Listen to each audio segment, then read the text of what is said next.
हिंद दोस्तों, कैसे हैं आप सभी। आशा करता हूँ बहुत ही अच्छे होंगे। इस वीडियो में हम आपके लिए लेकर आए टॉप जी के जीएस के प्रश्न। ये ऐसे प्रश्न हैं जो सीधे एग्जाम में आपसे पूछ सकते हैं। तो चलिए वीडियो की शुरुआत करते हैं और हाँ, वीडियो के अंत में फीडबैक जरूर दीजिएगा। चलिए देखते हैं पहला क्वेश्चन क्या पूछा है आपसे। पहला क्वेश्चन पूछा है, भारत में पंचायती राज प्रणाली को पहली बार किस राज्य में लागू किया गया था। आपसे पूछा है कि भारत में पंचायती राज प्रणाली को पहली बार किस राज्य में लागू किया गया था। चलिए बताइए राइट आंसर क्या हो जाएगा। तो राइट आंसर जो हो जाएगा वो हो जाएगा ऑप्शन ए, राजस्थान। इस प्रश्न का राइट आंसर हो जाएगा। भारत में पंचायती राज प्रणाली को सबसे पहले 2 अक्टूबर 1959 को राजस्थान के नागौर जिलों में लागू किया गया। या 73वें संविधान संशोधन 1992 द्वारा संवैधानिक रूप से मान्यता प्राप्त हुई।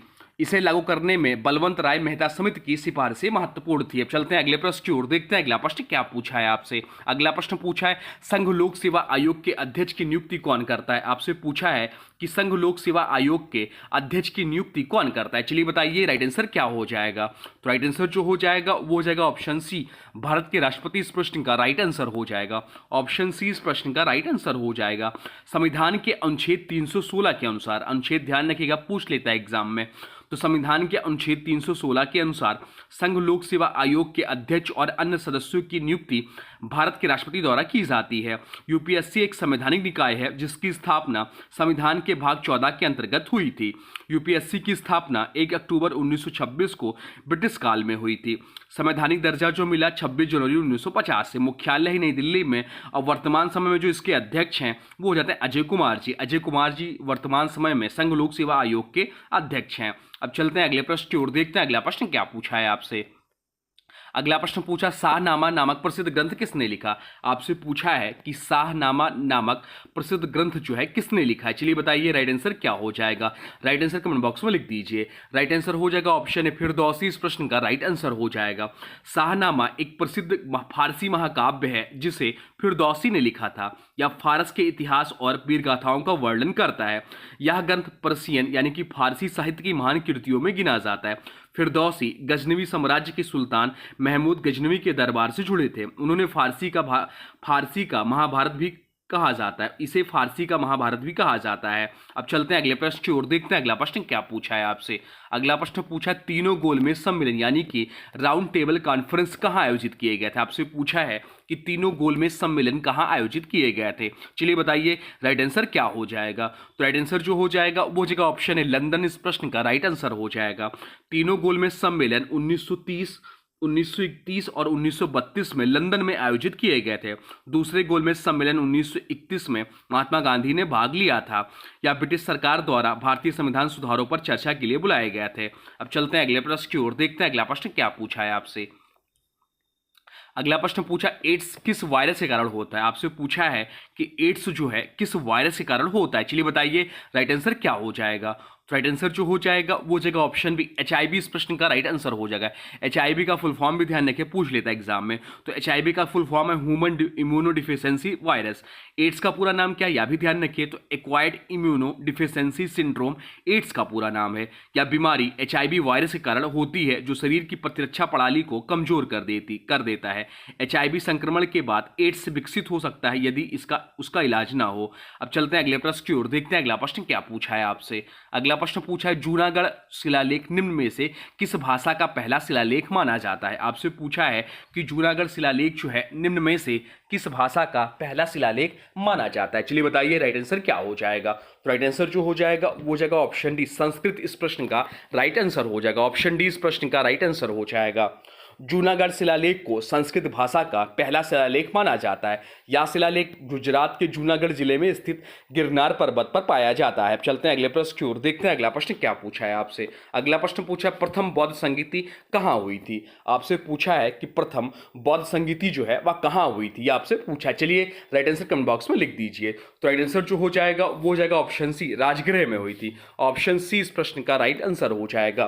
प्रथम बौद्ध संगीति राजगृह अब राजगीर बिहार में 483 ईसा पूर्व में हुई थी, जो महात्मा बुद्ध के महापरिनिर्वाण के बाद आयोजित की गई थी। यह अजातशत्रु के शासनकाल में हुई थी। इसका उद्देश्य बौद्ध ग्रंथों का संकलन और संरक्षण करना था। अब चलते हैं अगले प्रश्न की ओर, देखते हैं अगला प्रश्न क्या पूछा है आपसे। अगला प्रश्न पूछा है, संस्कृत कवि राजशेखर निम्नलिखित में से किसके दरबार में रहते थे। इंपॉर्टेंट प्रश्न है यह।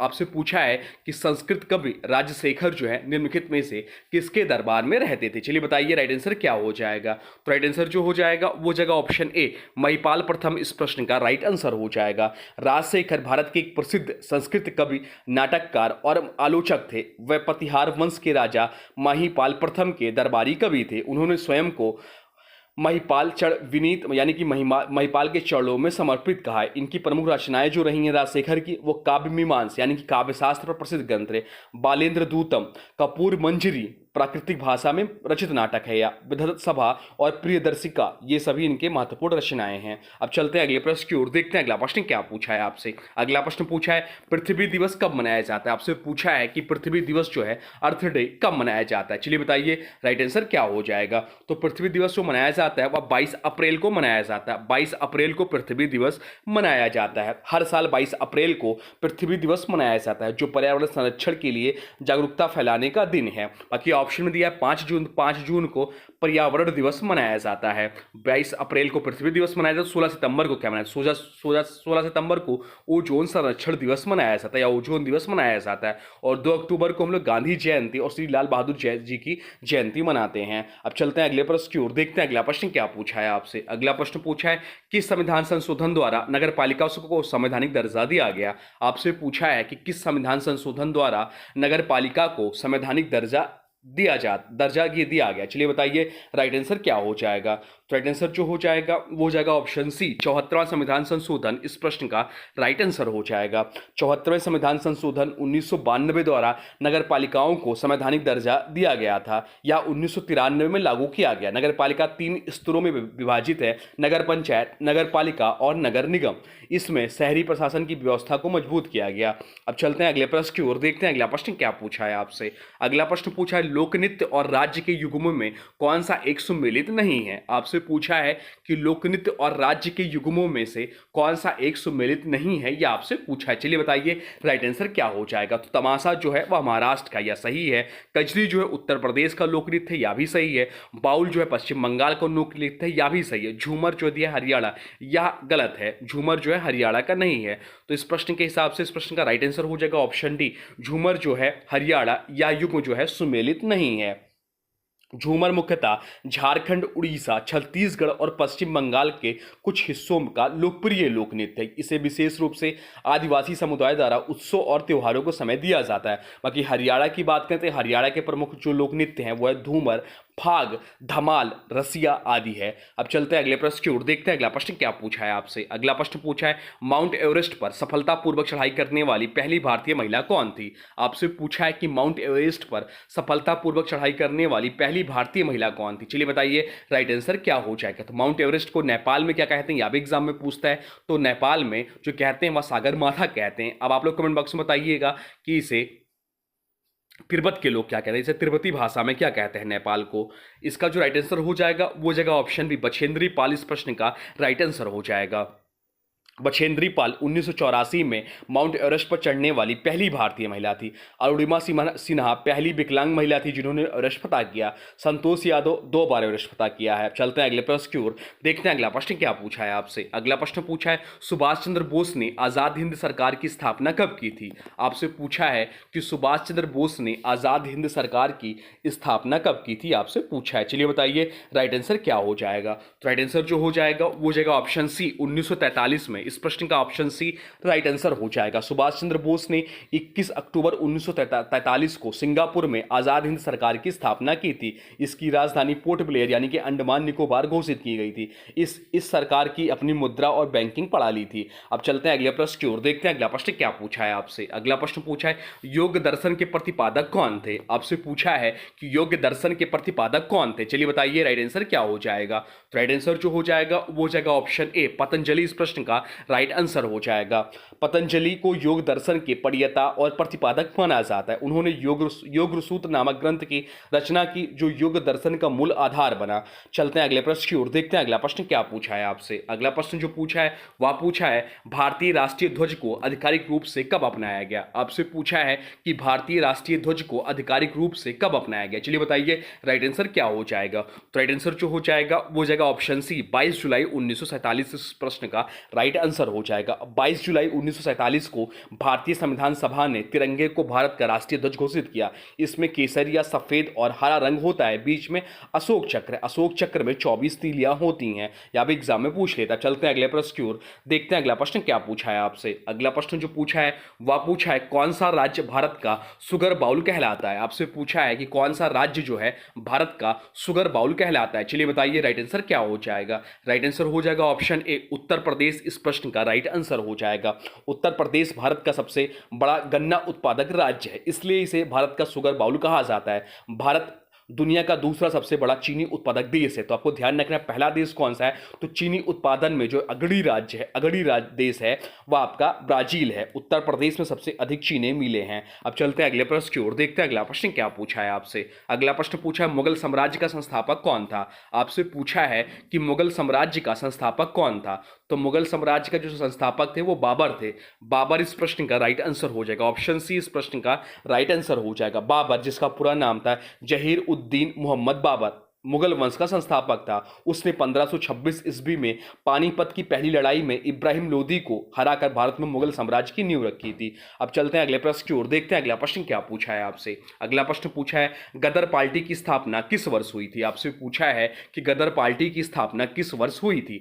ध्यान रखिएगा ये वही क्वेश्चंस हैं जो आपके आने वाले एग्जाम में पूछ सकते हैं। बहुत ही महत्वपूर्ण प्रश्नों का यह सेट है, तो इसको ध्यान से लगाइएगा। जो भी क्वेश्चंस नया लगे कॉपी पेन में नोट कर लीजिए करिए, और कोशिश करिए कि आने वाले एग्जाम में या क्वेश्चंस गलत ना हो। चलिए बताइए इसका राइट आंसर क्या हो जाएगा। गदर पार्टी की स्थापना वर्ष किस वर्ष है, तो गदर पार्टी की जो स्थापना हुई थी वह हुई थी ऑप्शन ए 1913 में हुई थी। गदर पार्टी की स्थापना 1913 में लाला हरदयाल और सोहन सिंह भागना ने अमेरिका के सैन फ्रांसिस्को में की थी। इसका उद्देश्य ब्रिटिश राज्य के खिलाफ सशस्त्र विद्रोह करना था। गदर आंदोलन 1915 में असफल हो गया, लेकिन इससे भारतीय स्वतंत्रता संग्राम को प्रेरित किया गया। चलते हैं अगले प्रश्न की ओर, देखते हैं अगला प्रश्न क्या पूछा है आपसे। अगला प्रश्न पूछा है भारत के संविधान की प्रस्तावना में समाजवादी और धर्मनिरपेक्ष शब्द किस संविधान संशोधन तहत जोड़े गए थे। बहुत ज्यादा चर्चित प्रश्न, बहुत ज्यादा पूछता है। भारत के संविधान की प्रस्तावना में समाजवादी और धर्मनिरपेक्ष शब्द किस संविधान संशोधन के तहत जोड़े गए। चलिए बताइए राइट आंसर क्या हो जाएगा। राइट आंसर कमेंट बॉक्स में लिख दीजिए। तो राइट आंसर जो हो जाएगा वो हो जाएगा ऑप्शन ए, 42वां संविधान संशोधन इस प्रश्न का राइट आंसर हो जाएगा। 42वां संविधान संशोधन 1976 के तहत समाजवादी और धर्मनिरपेक्ष शब्द संविधान की प्रस्तावना में जोड़े गए थे। इसे मिनी संविधान भी कहा जाता है, या इंदिरा गांधी सरकार द्वारा आपातकाल के दौरान लागू किया गया था। इस संशोधन के तहत मौलिक कर्तव्यों को भी संविधान में जोड़ा गया। तो एग्जाम में पूछ लेता है कि मौलिक कर्तव्यों को किस संविधान संशोधन के तहत जोड़ा गया था, तो 42वां संविधान संशोधन 1976 के तहत जोड़ा गया था। अब चलते हैं अगले प्रश्न की ओर, देखते हैं अगला प्रश्न क्या पूछा है आपसे। अगला प्रश्न पूछा है जोग जलप्रपात किस नदी पर स्थित है। आपसे पूछा है कि जोग जलप्रपात जो है किस नदी पर स्थित है। चलिए बताइए राइट आंसर क्या हो जाएगा। तो राइट आंसर जो हो जाएगा वो हो जाएगा ऑप्शन ए, शरावती नदी पर है जोग जलप्रपात। जोग जलप्रपात को गुरुसोप्पा जलप्रपात और जेरसप्पा फॉल्स भी कहा जाता है। यह जलप्रपात शरावती नदी पर स्थित है जो कर्नाटक राज्य में बहती है। यह भारत का प्रमुख गिरता जलप्रपात है। बाकी ध्यान रखिएगा भारत का सबसे ऊंचा जलप्रपात जो है कुंचिकल जलप्रपात है, यह भी ध्यान रखिएगा। अब चलते हैं अगले प्रश्न की ओर, देखते हैं अगला प्रश्न क्या पूछा है आपसे। अगला प्रश्न पूछा है भाभा परमाणु अनुसंधान केंद्र यानी कि बार्क कहाँ स्थित है। आपसे पूछा है कि भाभा परमाणु अनुसंधान केंद्र जो है बार्क कहाँ स्थित है। चलिए बताइए राइट आंसर क्या हो जाएगा। राइट आंसर हो जाएगा ऑप्शन बी, मुंबई इस प्रश्न का राइट आंसर हो जाएगा।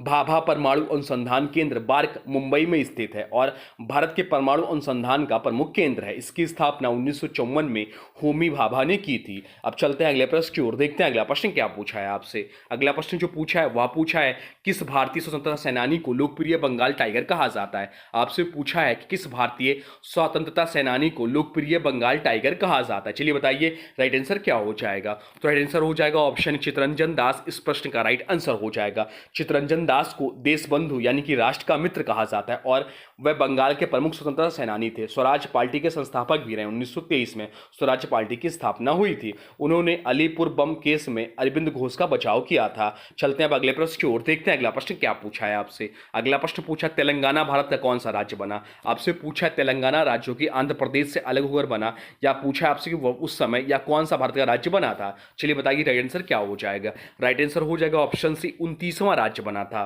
तेलंगाना भारत का 29वां राज्य बना था, जिसे 2 जून 2014 को आंध्र प्रदेश से अलग किया गया था। राजधानी है हैदराबाद इसकी थी। तेलंगाना गठन आंध्र प्रदेश पुनर्गठन अधिनियम 2014 के तहत हुई थी। पर ध्यान रखिएगा, वर्तमान समय में राज्यों की संख्या जो है वह 28 है, केंद्र शासित प्रदेशों की संख्या 8 है, और जो हमारे हाई कोर्टों की संख्या है वह 25 है। ये सब एग्जाम में पूछ लेता है। अब चलते हैं अगले प्रश्न की ओर, देखते हैं अगला प्रश्न क्या पूछा है आपसे। अगला प्रश्न पूछा, भारतीय संविधान में धन विधेयक की परिभाषा किस अनुच्छेद में दी गई है? इंपॉर्टेंट प्रश्न है यह।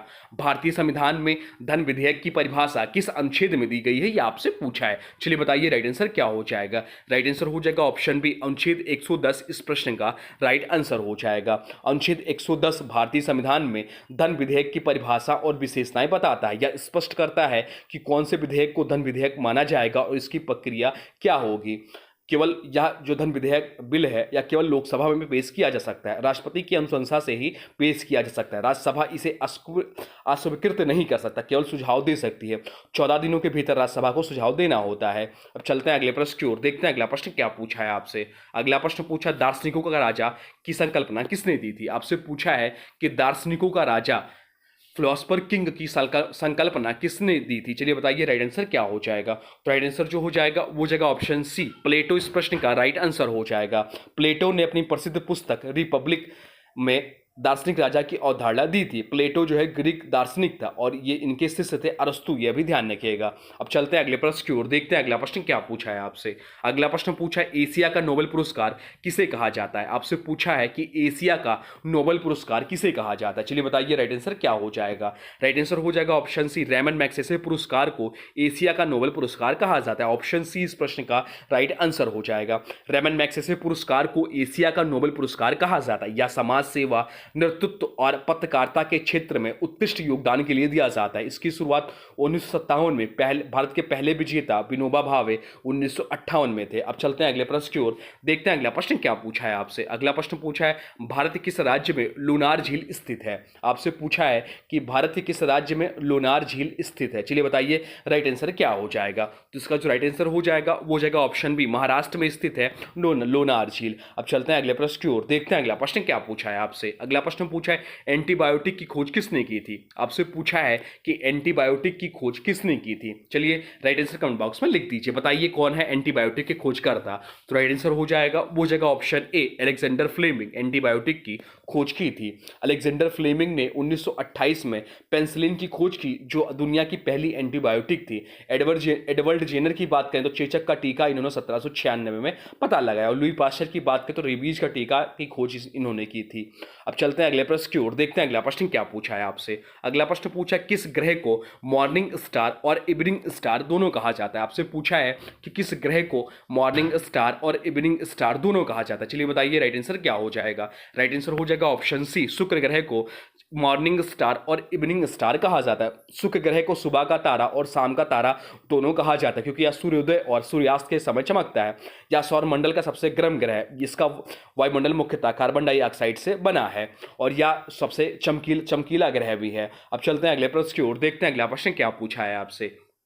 अगला प्रश्न पूछा है, लोकसभा के अध्यक्ष का वोट क्या कहलाता है? आपसे पूछा है कि लोकसभा के अध्यक्ष का वोट जो है क्या कहलाता है। चलिए बताइए राइट आंसर क्या हो जाएगा? तो राइट आंसर जो हो जाएगा वो जाएगा ऑप्शन ए, निर्णायक मत कहलाता है। ऑप्शन ए इस प्रश्न का राइट आंसर हो जाएगा। लोकसभा अध्यक्ष समान स्थिति में मतदान नहीं करते, लेकिन यदि दोनों पक्षों के मत बराबर हो जाए, यानी कि टाई हो जाए, तो अध्यक्ष एक अतिरिक्त मत देते हैं, जिसे कहा जाता है निर्णायक मत। यह प्रावधान भारत के संविधान के अनुच्छेद 101 के तहत आता है। यह व्यवस्था संसदीय प्रक्रिया को गतिरोध से बचाने के लिए है।